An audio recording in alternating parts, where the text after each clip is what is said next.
guys, welcome to another exciting episode of the Stash Report from the Stash Project. Today is the 11th of December, 2015, and we got a relatively short little show today. It's, got a few kid announcements, a couple things have come out, mostly reissues. Actually, they're all technically reissues, and, that's pretty much it. So let me take this moment at the very beginning of the show to encourage everyone out there, and this is not necessarily some sort of, spam the world with the Stash Report, but to encourage each and every one of you to reach out this holiday season and keep somebody from being ignorant. And I don't mean like, oh, somebody left me a mean comment or a thumbs down. No, I mean that I've seen far too many people still being ignorant on the internet when it comes to new kit releases, and it drives me bonkers. Just had a situation on a forum that I occasionally will pass by. I don't really post too much in it, where somebody picked up that Dirty Donnie 71 Charger. Sorry, guys, I'm not looking at the camera. Something popped up on my screen there. But, we, of course, mocked the fact that it was molded in pearl orange on a monthly video last week when it came out. I also posted in the thread about this kit the fact that it's molded in pearl orange. Somebody else posted the actual AMT flyer where it says it's molded in pearl orange, and the person bought the kit and then complained, you guessed it, that it was molded in pearl orange. Now I realize that with only 270 subscribers, not everybody watches this channel. There's more people watch it than are subscribed to it. I will grant that based on the numbers. However, I can't expect that my actual legitimate voice, so to speak, will travel out across the internet to cover everybody. But the fact that you are on a message board and very active in it, being that they have a post count somewhere, 10 times as high as mine, in a posting in a thread about this model that has been mentioned twice that it's molded in not only just orange, but pearl orange. It's fabulous. You can't be disappointed that it's molded in orange, because it also says on the bottom of the box, all parts other than black rubber and chrome are molded in pearl orange. Seriously, one of these things I like to do for 2016 is get a logo made up so I can get some, shirts or something done just for the S and G's of it all. But honestly, beginning to think that "Don't be ignorant" is going to be the tagline. It'll be the Stash Report. Don't be ignorant. Because it just, part of the reason that this whole shebang exists is because so many people wander around completely, totally clueless as to what is going on. And it's really, seriously, I do this in my spare time, not that hard. Anyway, guys, moving on to the actual show. We got Fujimi spot runs for the month of January. Not a lot here as far as stuff that I'm interested in, but there may be stuff here that you're interested in. So they're going to be reissuing the Mitsubishi Lancer Evo 9. Now you may recall, that just got reissued beginning of this year, middle of this year. This is going to be in the Fujimi Easy Kit series, the ones that are molded all in color and then have the vinyl press-on decal, or actually stickers, they're not decals, because as far as I'm concerned, decals are something you place into water in order to use, because you have stickers. Those are adhesive on themselves. You have decals, or decals, as they like to call them in Europe. Those things go into water, and then you have dry transfers, or metal transfers, which, are, in effect, rubbing or etchings rather than being decals. So they have stickers. We'll talk about that in a second, actually, here, because one of those kits just came out this week. So they're going to be, like I said, redoing the Evo 9 sort of in a molded, probably in 3 colors. So it'll be black, there'll be whatever the interior color is going to be, then there'll be whatever the body color is going to be. They haven't shown a projected box art, so I don't know what color it's going to be molded in necessarily. I think this most recent reissue, it was molded in silver. They may just do that and just rebox it with some stickers. Actually, that would be the most convenient way, probably. And then they're going to be reissuing 4 Ferraris. Now, these are all going to share 2 things in common. One, they're basic curbside-ish kits, and 2, they're all going to have window masks in them for the first time. I always say basic curbside-ish. They're going to be reissuing the Ferrari F430 and the Ferrari F430 Challenge. Now, this is the F430 Challenge that is just basically a notch above a factory stock street car.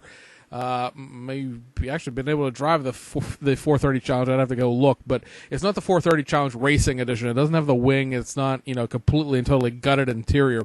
Now there is a roll cage in the 430 Challenge, but it's not like a full-blown street. Full-blown race car that you could put livery decals onto. There are some livery decals with the 430 Challenge that came with the car in real life, but they are not. It's more of a weekend track racer than it is a full-blown race car, which is what the actual Challenge cars were anyway.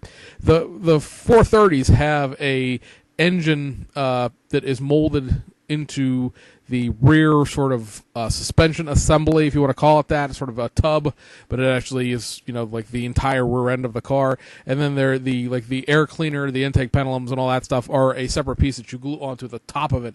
So technically, it's like a two-piece engine, and the 430s have the back window over the engine, so that's where you're going to be able to see into it. But the hatch doesn't open or anything like the Revell kit does. They're also going to be reissuing the Ferrari F355 Challenge. This will be, of course, the weekend race, weekend track car variation of the F355 Berlinetta that they just reissued here. What was it, last month? I guess, right? Month beforehand, back in November. Oh no, excuse me, October. Right? Yes. And then they're also going to be reissuing the Ferrari Super America. All of those kits are somewhere in the neighborhood of either high 50s to low 70s as far as the part counts go. The 430s have the highest part count, around 60. I think there's 71. I think it's 67 for the street car and like 72 for the race car because the roll cage parts get added into it. All the rest of them are around 56 or upper 50s, mid 60s parts content because the Super America and the 355 have no engine detail in them whatsoever. That's pretty much it. As far as kit announcements go, there are no planned reissues for Tamiya. There are no planned reissues for Hasegawa at this time. As far as Studio 27 goes, for the month of December, they're going to again be focusing a lot of their time and effort on the Lancia historic rally cars that just came out, the 037, the Stratos, and the Delta. I believe this month the Stratos parts upgrade kits come out. These are the ones that turn the car from a asphalt into a gravel car. They just did several of those for the Super Delta last month. They're also going to be doing several either refreshes or new sets of decals for the 037, the Delta, as well as the Stratos. I think there's one left for the Stratos. Beyond the rally car stuff, they're going to be doing two sets for the BMW 318i, and that is the I don't have pictures of them here, so don't expect this to change. It's gonna be me talking. I try to get the pictures of these cars, but some of these things are so old at this point. There's not really any good pictures of them. The pictures exist, but they're very small and they'll look like crud. They're the number 5 Motorola sponsored car from the 1994 Macau Gia race. Very, very time-sensitive set of decals. Very period, if you will. The car is sponsored by Motorola in the pager sense of the word, as well as MTV. It's a very cool set of 90s decals in that sense, but it's, you're not going to look at it and go, well, when was this car raced? No, when this car was raced. It was raced in the mid-1990s. The other one is going to be a car raced in the Belgium Pro Car Series in 1996. It is a Bastos Fina sponsored car. Again, very cool-looking vehicle. It's a blue and red. How much of that's going to be decals and how much of that's going to be paint would be an interesting question. I guess we'll find out when the decals get released, but those again are two more sets for the Hasegawa BMW 318i race car kits that have been reissued here. There's of course been 3 of them the last 4 months now. The only thing about the Belgian Pro Car Series is that car has a rear spoiler on it, and the kits do not come with a rear spoiler, so you would need to source one, and the only one I believe done right now in the resin sense is by Decal Pool, which is a company out of Hong Kong. The only problem with Decal Pool, I don't have any experience with their decals or their trans kits, because that's what they're calling it, because it comes with a bumper and a spoiler, is the fact that they sell them packaged with decals. If you want to get the spoiler and the correct front bumper lip spoiler that goes on a 1996 race car, which they make, it costs $30 US, and it comes with another set of decals on top of it. So somewhere along the lines, a set of decals not getting used, and I can't really, personally for me, that makes my skin crawl when you buy a set of decals and you don't use them because you just need the parts out of something else. So hopefully maybe they'll sell the wing and the front bumper separately. At this point, they haven't indicated any inclination to do so, but we can always hope. Other than that, maybe Studio 27 will do a detail upset, because that rear spoiler and new front bumper were not in the actual parts upset that they sold. So you really can't accurately build that car for the decals that they're selling you without shorting yourself somewhere along the lines. It is what it is. And that brings us to the 4 kits that have come out this week. All of them are reissues. However, one of them is considered to be a new kit because of its format. And that being this, the Fujimi Daihatsu Midget 2. This, again, is the third of the Model Car Easy, or the Car Model Easy, however you want to read that. This is, like we just talked about, a existing kit, and there's nothing about this kit that's new. It's just like the other Daihatsu Midgets that just got reissued, I guess, was it, beginning of this year or end of last year. I don't know. I ended up buying one. But you know me, I'm so bad with actually getting anything accomplished as far as building goes. I don't know when it came out at this point. But it's a reissue of that kit. It's molded in yellow and like a light gray. Everything you see on here that's black, other than the front bumper, because the front bumper, there's a black tree in this as well for the seat and a few other parts. All the window surrounds and that trim on the bed is a vinyl sticker. Much like the Wheels of Fire Revell Snap-Tight stickers, that kind of thing.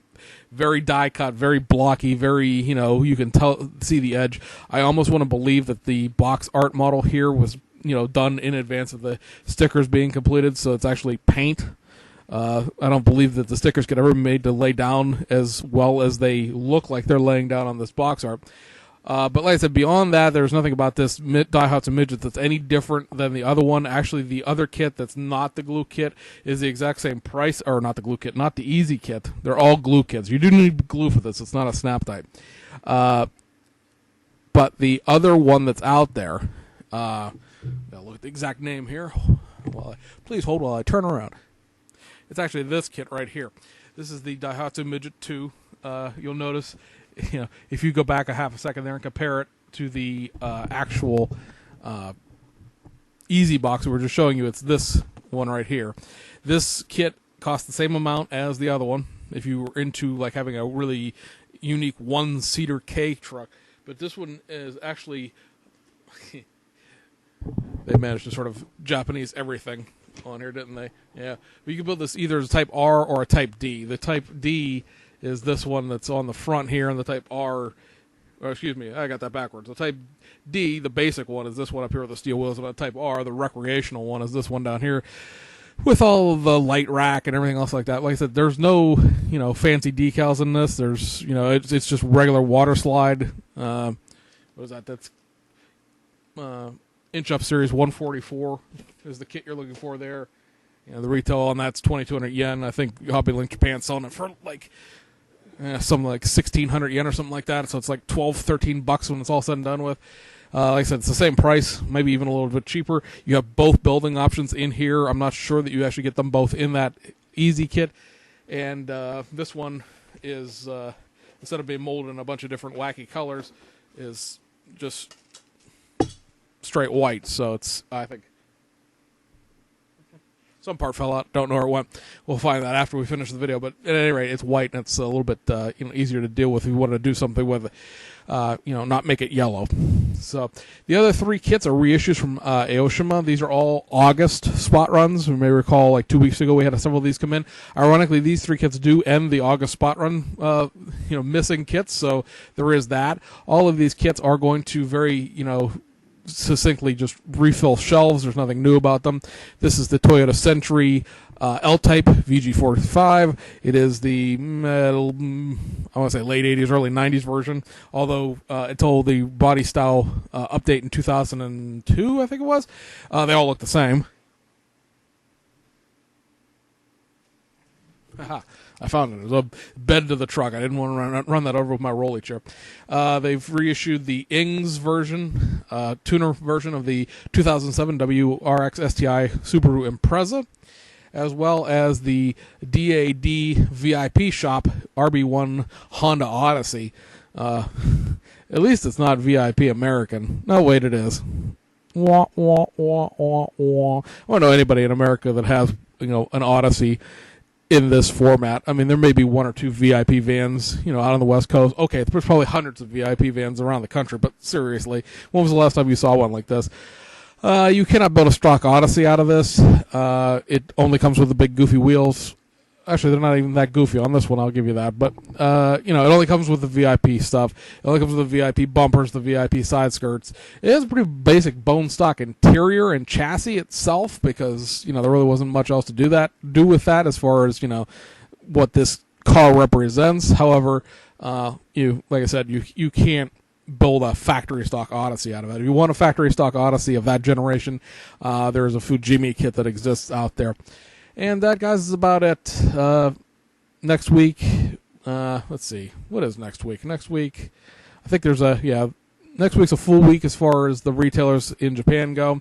So we'll probably get a few more releases in off this December run. Although the Fujimi kits are all done now at this point because they only had that Daihatsu and the James Bond submarine. So we have some Hasegawa stuff, the Tamiya MX-5 Roadster, but that may be a little bit later than next week. And then we start looking for the domestic stuff the week of Christmas. Of course, keeping an eye out for the Pontiac Ventura from Mobius because that may drop at any moment. Depends on when it gets into the distribution change at this point because it's here in the United States, so it's just a matter of getting it on the shelves. And then we'll be heading full bore into the holidays and winter break in Japan and all the rest of that stuff. So should be, interesting time for the rest of the month as far as kit releases go because we do have quite a few to look forward to. Anyway, we'll catch you guys next week. See you on the other side.